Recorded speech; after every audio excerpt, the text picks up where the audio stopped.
Hi there. Okay, video number 7, the terminal. Right, let's move over to the platform.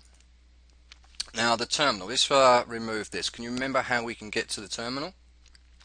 We can look at the view, we can go down to the terminal and choose this little icon here, or alternatively we can click on this little icon next to the navigator icon. Right, and it's also highlighted with little caption codes, little captions as you scroll over each one. Alright, so let's click on the terminal and let's discuss what these tabs are. Okay, the first tab is the trade tab, and in the trade tab you will see your live orders and your pending orders, and from this from this trade tab you can actually set your take profits, your stop losses, or your trail stops, or you can also go ahead and close trades from this section as well. And in this section you will see the balance, the equity, and the free margin, and we will talk about the equity and the free margin in later videos in this module. The next one is the account history. And account history is just like your banking account history. Alright. With this one it will tell you the date and time, where your stop losses and take profits were, when it closed, and the amount of profit that was accumulated or not accumulated. The alerts comes up. I don't think I've actually seen anything come up in this box before, but mainly it's the journal.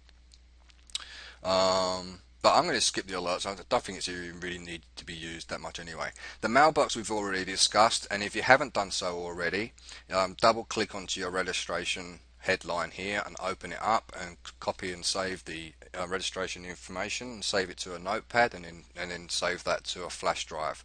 Okay, so you can come back to it later just in case you need to reinstall the trading station again, or you need to install it on a different PC and you can go back into your same account with a different PC.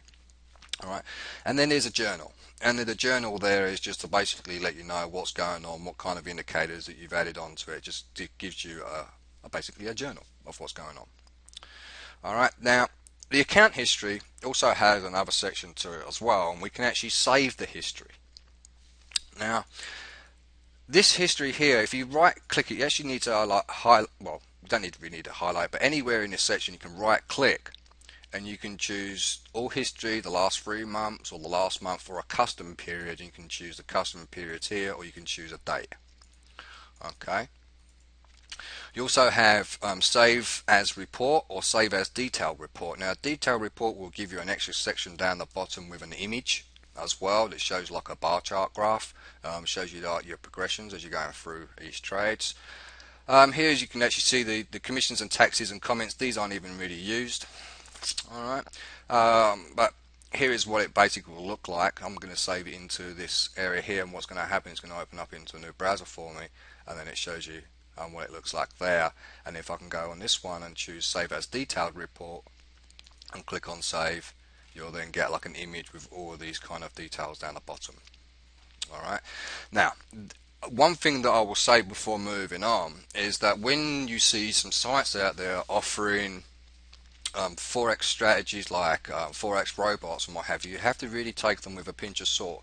These documents here can be doctored, alright, because it's in a HTML format, and if you know anything about HTML, then you will be able to easily modify any of these figures and whatnot in there. Alright. Another thing as well is that when you're using like a strategy tester, and we come up here to use like the strategy tester, I'm not sure that this is even going to work on this particular trading station, but we can probably take a quick I don't really want to take a quick look because this is going to be our working account. But what will happen is that on the report you will see like the numbers. It will say like 1 2 3 4 5 6 7 8 9 10. It won't really have like a ticket number next to them, and then you'll see loads of blank spaces and then a figure next to it. It's a little bit confusing, but maybe we can show you a little bit later on in some other videos what a bad forex report looks like. Alright, but so yeah, so we'll save that for another time. Alright, so that's essentially how you go ahead and use your terminal. Alright, and the main user is going to have the trade tab open most of the times. Alright, so I will leave you with this video, and I will see you in the next one. Bye for now.